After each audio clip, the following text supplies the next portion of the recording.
Hello friends, microwave and radar engineering की online lecture series में आपका स्वागत है।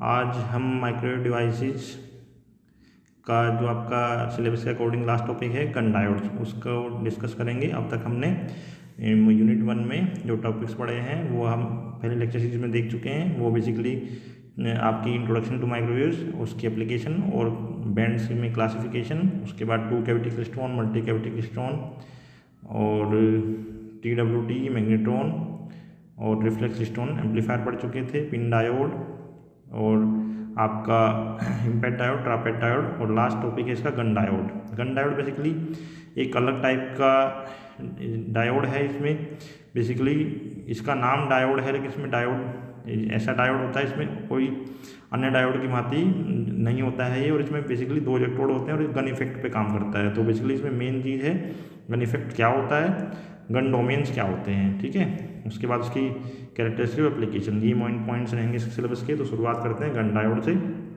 गन डायोड एक ऐसा डायोड होता है जिसमें अन्य डायोड्स की भांति पीएन जंक्शन तो नहीं होता, लेकिन इसके दो इलेक्ट्रोड्स होते हैं। गन डायोड को ट्रांसफर्ड इलेक्ट्रॉन डिवाइस भी कहा जाता है। बेसिकली इसमें जो इफेक्ट होता है, गन इफेक्ट होता है, उसको भी ट्रांसफर्ड इलेक्ट्रॉन इफेक्ट कहा जाता है, इसलिए इसको ट्रांसफर्ड इलेक्ट्रॉन डिवाइस भी कहा जाता है। गन डायोड में केवल एन टाइप का सेमीकंडक्टर होता है और गन डायोड में गन इफेक्ट का यूज़ किया जाता है। ये आपको जानकारी के लिए बता दें कि पी टाइप की डिवाइस से नहीं बनाया जा सकता और इसमें बेसिकली सेमीकंडक्टर की जंक्शन प्रॉपर्टी का यूज़ नहीं किया जाता है। इसमें बल्क सेमीकंडक्टर प्रॉपर्टीज़ का यूज़ किया जाता है और इसमें स्पेशली कुछ टाइप के सेमीकंडक्टर्स ही यूज़ होते हैं, सभी सेमीकंडक्टर इसमें यूज़ नहीं हो सकते। मेनली इसमें गैलियम आर्सेनाइड यूज़ होता है। तो गन इफेक्ट की बात करते हैं, ये गन इफेक्ट का यूज़ किया जाता है। इसमें ट्रांसफर्ड इलेक्ट्रॉन इफेक्ट भी गन इफेक्ट को कहते हैं। गन इफेक्ट बेसिकली 1960s के जो दशक था उसमें JB गन द्वारा, एक वैज्ञानिक है, उनके द्वारा इसकी खोज की गई थी। गन इफेक्ट की जो खोज थी वो 1963 में JB गन द्वारा की गई, जब उनकी गैलियम आर्सेनाइड से किए गए प्रयोगों में उत्पन्न नॉइज़ का अध्ययन तथा विश्लेषण किया गया। बेसिकली इसलिए इसको इसका गन नाम दिया गया है। JB गन द्वारा 1963 में इसकी खोज की गई थी, इसलिए इसको गन इफेक्ट कहते हैं और इस इफेक्ट के आधार पर ही गन डायोड नाम रखा जाता है। गन द्वारा बेसिकली जो वैज्ञानिक है उनका नाम JB गन है। गन द्वारा गैलियम आर्सेनाइड और इंडियम जो आपका फॉस्फाइड है उसमें ही INP इंडियम फॉस्फाइड में इस प्रभाव को खोजा गया था, परंतु कैडमियम टेलुराइड और इंडियम आर्सेनाइड में भी यह प्रभाव होता है। अब बात करते हैं कि बल्क प्रॉपर्टी, जो हम बात करते हैं बेसिकली बल्क सेमीकंडक्टर्स में जो बल्क प्रॉपर्टी है उस पर आधारित इसकी जो वर्किंग है और इसमें जंक्शन प्रॉपर्टीज़ का यूज नहीं किया जाता। सेमीकंडक्टर मटेरियल्स की बल्क प्रॉपर्टीज़ पर आधारित इस इफेक्ट से बल्क सेमीकंडक्टर्स में माइक्रोवेव ऑसिलेशंस उत्पन्न किए जा सकते हैं। बेसिकली इसमें भी नेगेटिव रेजिस्टेंस के कारण माइक्रोवेव ऑसिलेशंस उत्पन्न होते हैं। तो इसमें देखना ये है कि ये जो गन इफेक्ट है उससे माइक्रोवेव ऑसिलेशंस या फिर नेगेटिव रेजिस्टेंस कैसे उत्पन्न होता है वो अभी इस लेक्चर में आगे देखेंगे। तो पहले हम गन इफेक्ट को देखेंगे। तो ये जो हेडिंग है, सब हेडिंग में गन इफेक्ट है। यदि gallium arsenide N type basically है कि थिन स्लाइस पर स्मॉल DC वोल्टेज लगाई जाए तथा किसी प्रकार से उसके ऊपर 3300 वोल्ट पर सेंटीमीटर मतलब 3.3 किलो वोल्ट पर सेंटीमीटर से अधिक का वोल्टेज ग्रेडियंट सुनिश्चित कर लिया है तो यह स्लाइस नेगेटिव रेजिस्टेंस एग्जिबिट करने लगता है। तो बेसिकली कहने का मतलब ये है कि एक ऐसा पोटेंशियल इसमें अप्लाई करेंगे, स्मॉल DC वोल्टेज इस तरह से लगाया जाना चाहिए और किसी प्रकार से ऐसा एडजस्टमेंट हो जाए कि इसके जो आपका गैलियम आर्सेनाइड की थिन स्लाइस है उसके अक्रॉस जो dV/dx है मतलब वोल्टेज का चेंज रिस्पेक्ट टू डिस्टेंस, उसे कहते हैं वोल्टेज ग्रेडियंट, वो basically voltage per unit distance unit में होगी। तो आपकी वोल्टेज की यूनिट वोल्ट हो गई और डिस्टेंस की यूनिट सेंटीमीटर। तो 3300 वोल्ट पर सेंटीमीटर का वोल्टेज ग्रेडियंट यदि उसमें अक्रॉस उत्पन्न हो जाता है, या 3.3 किलो वोल्ट पर सेंटीमीटर भी कह सकते हैं, उसको इक्विवेलेंट है वो, तो उसमें ये कहा जाता है कि स्लाइस जो है नेगेटिव रेजिस्टेंस एग्जिबिट करने लगता है। यह प्रभाव आपका गन इफेक्ट कहलाता है। इसकी खोज गन द्वारा की गई थी। अब यदि स्लाइस को सुटेबल ट्यून सर्किट से कनेक्ट कर दिया जाए तो इसमें माइक्रोवेव ऑसिलेशंस उत्पन्न होने लगेंगे, ठीक है। ये इसका गन इफेक्ट का प्रिंसिपल था। गन इफेक्ट क्या है? बेसिकली एक पर्टिकुलर गैलियम आर्सेनाइड का एन टाइप का जो गैलियम आर्सेनाइड है उसके थिन स्लाइस पर स्मॉल डीसी वोल्टेज लगाई हमने, और वोल्टेज इस तरह से लगाई और इस तरह से उसमें एडजस्टमेंट किया कि यदि किसी तरीके से ऐसा सुनिश्चित हो जाए कि उसका cross voltage gradient particular value हो जाए या उससे अधिक हो जाए, मतलब एक थ्रेशोल्ड वोल्टेज ग्रेडियंट से अधिक वोल्टेज ग्रेडियंट उसमें उत्पन्न हो जाए, और उस थ्रेशोल्ड वोल्टेज ग्रेडियंट की वैल्यू 3.3 किलो वोल्ट पर सेंटीमीटर है, तो उसमें क्या होगा, वो स्लाइस नेगेटिव रेजिस्टेंस एग्जिबिट करने लगेगा। और यदि इसे सूटेबल ट्यून सर्किट से कनेक्ट कर दें तो ये बेसिकली माइक्रोवेव ऑसिलेशंस में उत्पन्न होने लगेंगे। इसको बेसिकली समझने के लिए कंस्ट्रक्शन को, इसमें एपीटेक्सियल गैलियम आर्सेनाइड गन स्लाइस है, ये मेन एलिमेंट है, सेंट्रल रीजन है इसमें, एक्टिव रीजन इसका, इसमें एक्टिव एन लेयर्स हैं साइड जो आपका, और इसमें जो एक्टिव एन लेयर्स दिखाई गई हैं 2, और एक्टिव एन लेयर है, और इसमें बेसिकली एन प्लस सबस्ट्रेट है और ऊपर गोल्ड एलॉय मेटेलिक कॉन्टैक्ट्स हैं।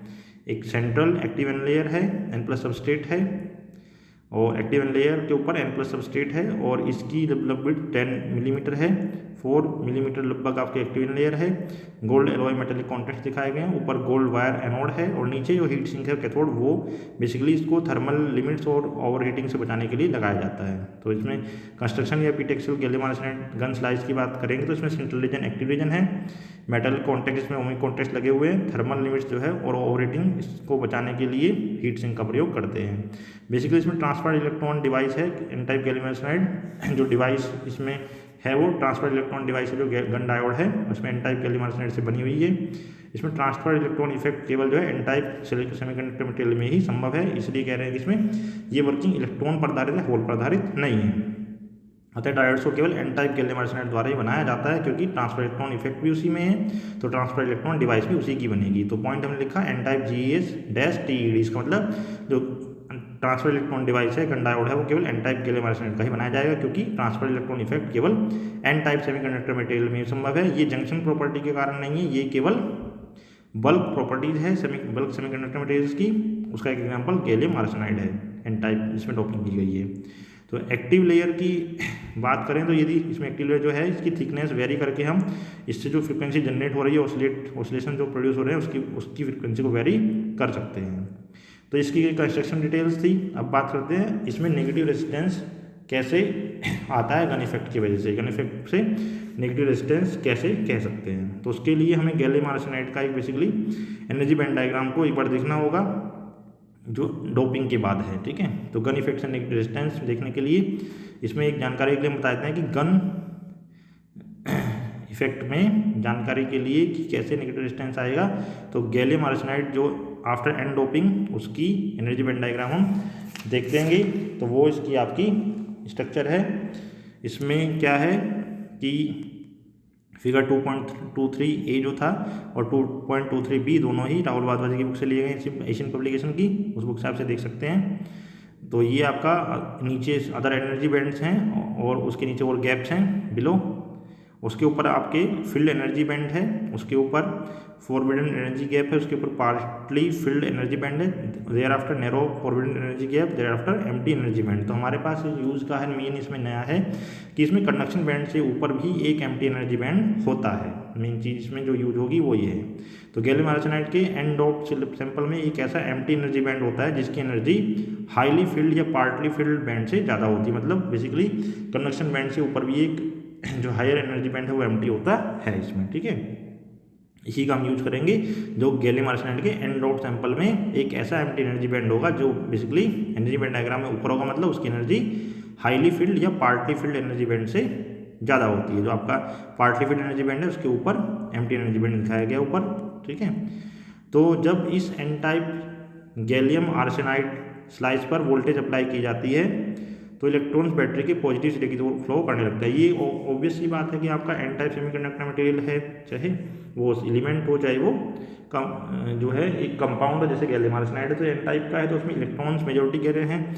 तो बेसिकली इलेक्ट्रॉन जो है उनकी वजह से कंडक्शन होगा, तो इलेक्ट्रॉन जो है बैटरी के पॉजिटिव से की तरफ फ्लो करने लगेंगे, क्योंकि इलेक्ट्रॉन पर नेगेटिव चार्ज होता है, बैटरी पर पॉजिटिव चार्ज, तो अपोजिट चार्ज एक दूसरे को अट्रैक्ट करते हैं। तो इलेक्ट्रॉन बैटरी के पॉजिटिव से की तरफ फ्लो करने लगते हैं।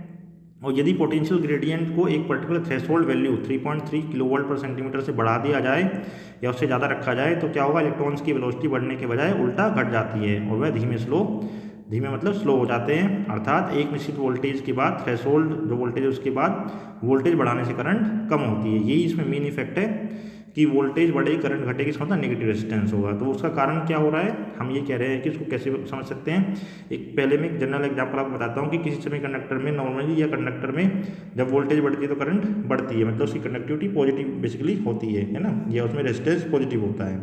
तो होता क्या है, जब आप बैटरी अप्लाई करेंगे बैटरी के पॉजिटिव सिरे की तरफ इलेक्ट्रॉन फ्लो करने लगेंगे, और यदि स्लाइस के अक्रॉस नॉर्मल वोल्टेज आप लगा रहे हैं तो वोल्टेज ज़्यादा होगी तो करंट भी बढ़ेगी, क्योंकि इलेक्ट्रॉन की वेलोसिटी ज़्यादा होगी। करंट भी ज़्यादा होगी क्योंकि करंट इलेक्ट्रॉन की वेलोसिटी ज़्यादा होगी, मतलब चार्ज पर यूनिट टाइम ज़्यादा फ्लो हो रहा होगा। तो नॉर्मल बिहेवियर है, लेकिन पॉजिटिव रेजिस्टेंस में शो हो रहा है। नॉर्मल डायोड में भी ऐसे होता है कि वोल्टेज बढ़ाएंगे तो करंट बढ़ेगी, लेकिन ये उसमें ऐसा इसलिए होता है क्योंकि उसमें जो एक पर्टिकुलर वैल्यू तक ही इसमें ऐसा हो रहा है। नॉर्मल डायोड में हर वोल्टेज पे ऐसा होगा।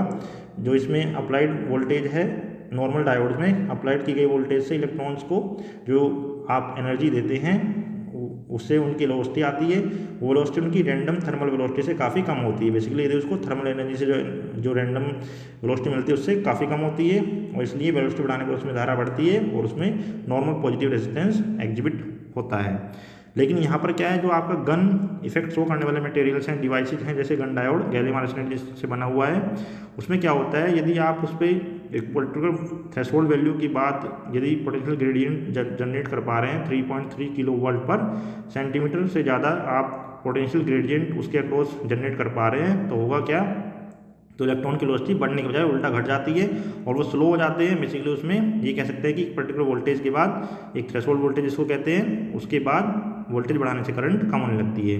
इसका कारण क्या है, इसका कारण जो हमने अभी हाल ही एनर्जी बैंड है उससे संबंधित है, उसको पॉइंट वाइज कैसे लिखेंगे समझ सकते हैं। इसका कारण यह है कि इलेक्ट्रॉन्स को अधिक एनर्जी मिलने पर ये इलेक्ट्रॉन्स नॉर्मली एम्प्टी पड़े हायर एनर्जी बैंड में ट्रांसफ़र हो जाते हैं, और वहाँ पर उनकी क्या हो जाती है, एनर्जी कम हो जाती है, वो स्लो हो जाते हैं, उनकी वेलोसिटी कम हो जाती है, वो स्लो हो जाते हैं।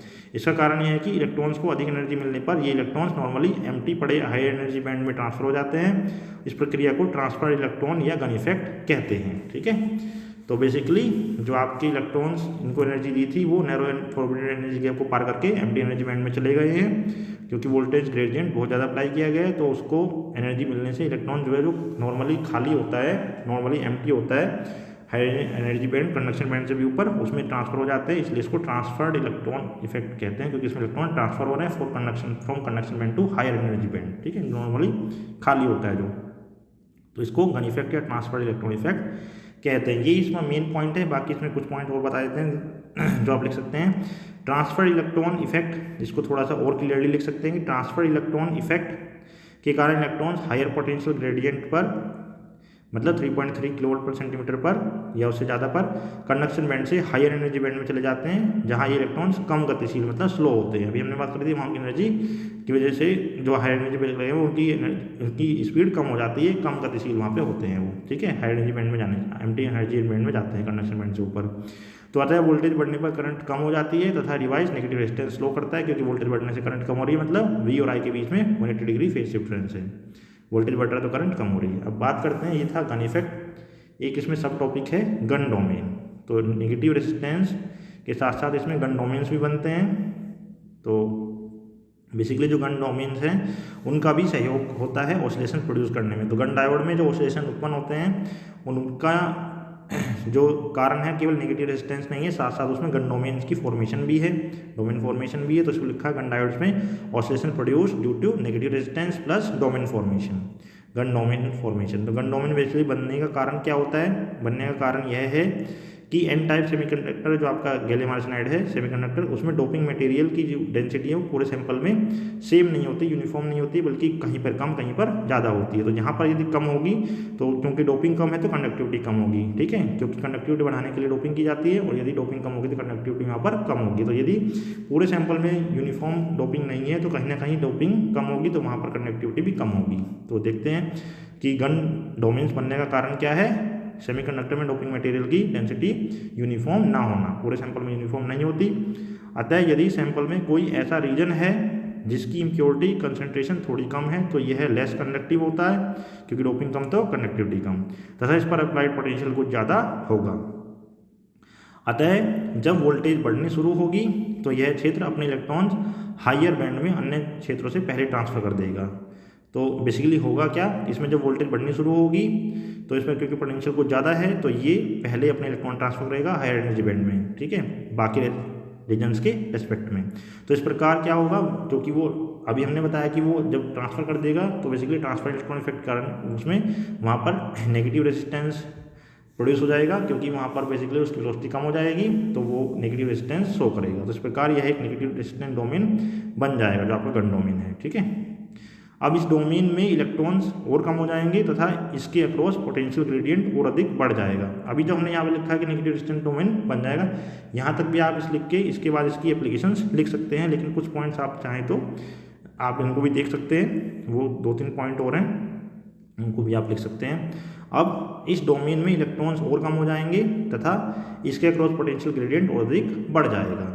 यह डोमेन स्लाइस में ट्रेवल करेगा तथा जब यह डोमेन स्लाइस के पॉजिटिव एंड पर पहुंचेगा तो टैंक सर्किट को एक पल्स प्राप्त होगी और उसमें ऑसिलेशन उत्पन्न हो जाएंगे। बेसिकली वो जो आपका डोमेन क्रिएट हुआ है गन डोमेन, वो ट्रेवल करता है, उसके अक्रॉस पोटेंशियल ग्रेडियंट और बढ़ जाएगा, इलेक्ट्रॉन्स उसमें कम हो जाएंगे तो वो ट्रेवल करेगा और ट्रेवल करके जो आपके डोमेन है वो स्लाइस के पॉजिटिव एंड पे पहुंच जाएगा और वहाँ पर एक जिसकी इससे ट्यूनिंग की गई है टैंक सर्किट से, जिसमें बेसिकली आपको एक पल्स प्राप्त होगी और उसमें ऑसिलेशन आने शुरू हो जाएंगे।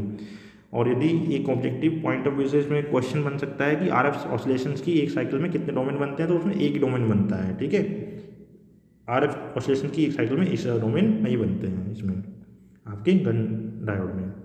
तो नोट इसमें है कि गन डायोड की जो वीआई कैरेक्टरिस्टिक है वो लगभग टनल डायोड की जैसे ही होती है। टनल डायोड आपने पढ़ा होगा ईसीडी में, उसके जैसी लगभग होती है। बेसिकली एक पर्टिकुलर वोल्टेज तक करंट बढ़ती है, फिर घटने लगती है, उसमें नेगेटिव रेजिस्टेंस होता है उसमें भी, उसके बाद फिर बढ़ने लगती है। तो इसमें क्या है, नॉर्मल हो जाती है उसके बाद। तो बेसिकली जो गन डायोड की वीआई कैरेक्टरिस्टिक है वो लगभग टनल डायोड जैसी ही होती है। प्रारंभ में डायोड में करंट की वैल्यू बढ़ती है तथा एक निश्चित वोल्टेज पर पहुँचने के बाद बेसिकली वोल्टेज बढ़ने पर क्या होगा, करंट घटने लगती है एक पर्टिकुलर वोल्टेज के बाद। यह वैल्यू थ्रेशोल्ड वोल्टेज वैल्यू कहलाती है। तो वोल्टेज बढ़ेगी, करंट घट रही है, इसका मतलब नेगेटिव रेजिस्टेंस रीजन बन गया है, इससे ऑसिलेशन उत्पन्न किए जाते हैं, ठीक है। एप्लीकेशंस की बहुत सारी है, कुछ एप्लीकेशन मैंने इसमें लिखी हैं। गन ऑसिलेटर के रूप में basically radio communication, military and commercial radars में इसका यूज होता है। सेंसर के रूप में सेकंड एप्लीकेशन है। कई सौ गीगाहर्ट्ज की माइक्रोवेव फ्रिक्वेंसी उत्पन्न करने को हेतु इसको यूज कर सकते हैं। और सब मिलीमीटर वेव एप्लीकेशन में इसको यूज कर सकते हैं। रडार ट्रांसमीटर में इसको यूज कर सकते हैं। Thank you.